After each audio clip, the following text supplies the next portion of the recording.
Rescue teams from around the world are continuing to descend on Türkiye to discuss these international solidarity efforts. Joining us now from London is Sir Alan Duncan. He's a former Minister of State for Europe and the Americas at the Foreign and Commonwealth Office. So Duncan, talk to me about the last 24 hours. We're seeing a huge amount of countries, dozens, coming out, rushing to dispatch aid. What are the UK and European countries doing at the moment?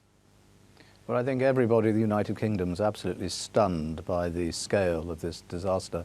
I mean, I'm here as a friend of Turkey and as a former international aid minister, as well as a former Foreign Office minister.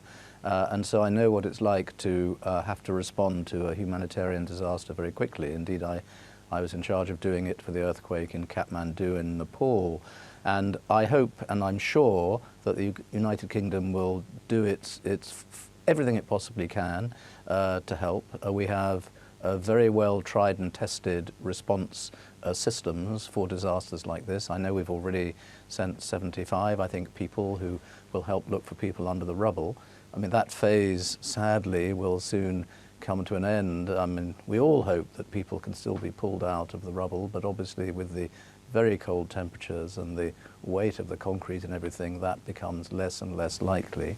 So we'll then move into the next phase where you've really got to make sure that people have food, that they are warm, that they've got shelter, and that they can be properly looked after outside their collapsed homes. And then, of course, reconstruction comes later. But I'm sure the United Kingdom is absolutely going to do everything it can, and I'm confident from knowing that when I was a minister, we're very good at doing things in a very professional way.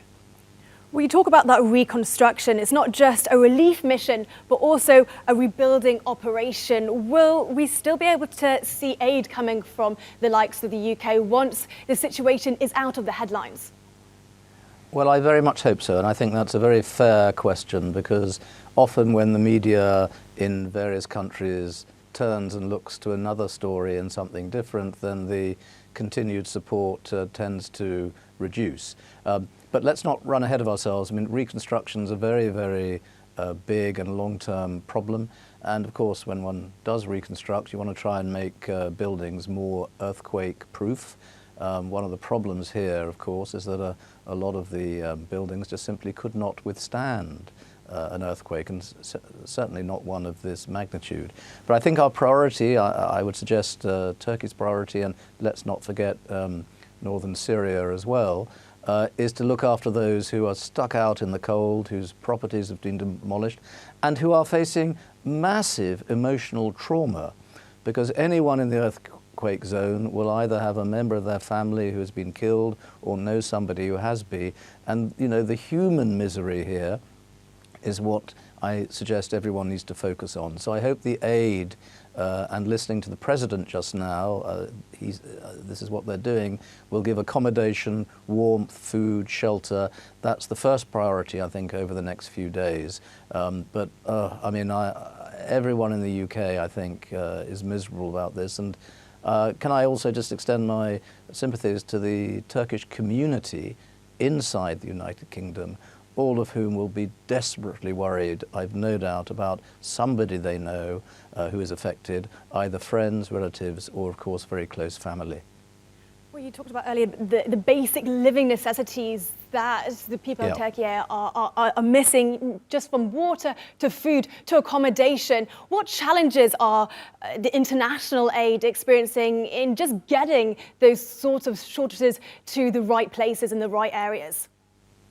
Well, that's absolutely the right question, because even inside Turkey, with the army and the country's own systems, the challenges are massive, because, as you said in your report earlier, a lot of roads will have collapsed, some roads are blocked. It's been very difficult to reach the more remote areas.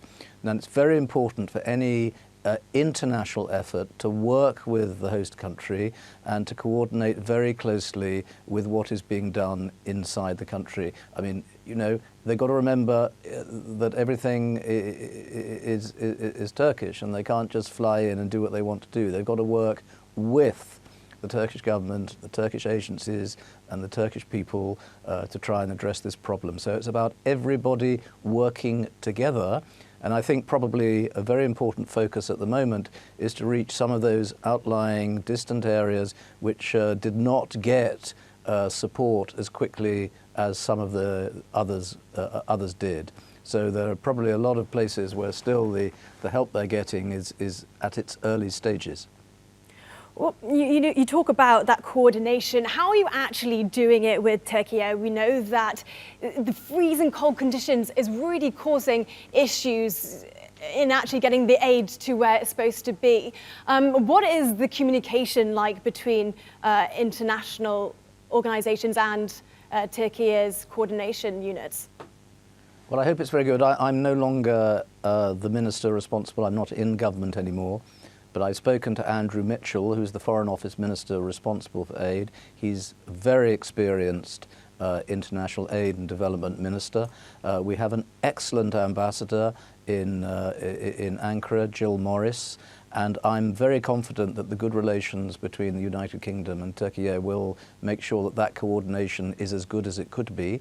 And I hope that we will do everything that we possibly can in terms of the volume of aid, but also the manner in which we distribute it, cooperating with the authorities in Turkey. So I'm very confident, knowing what I know about the UK government and our priority and experience in aid, that our Minister, Andrew Mitchell, the Foreign Secretary, James Cleverly, and our embassy staff under Jill Morris in Ankara will all be working together to make sure that the effort we make is as effective as possible.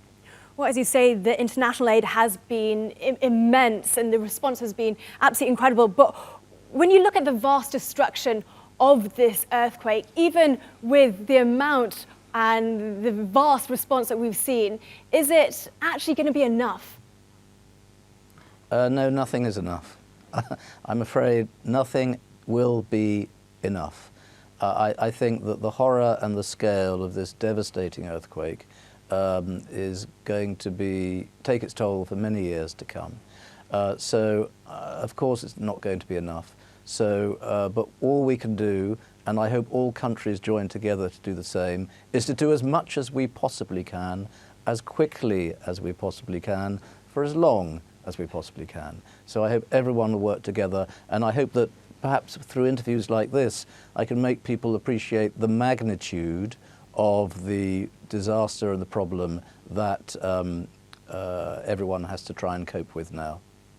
Well, from your personal experience, how long do you think it's actually going to take for the recovery of Türkiye to happen?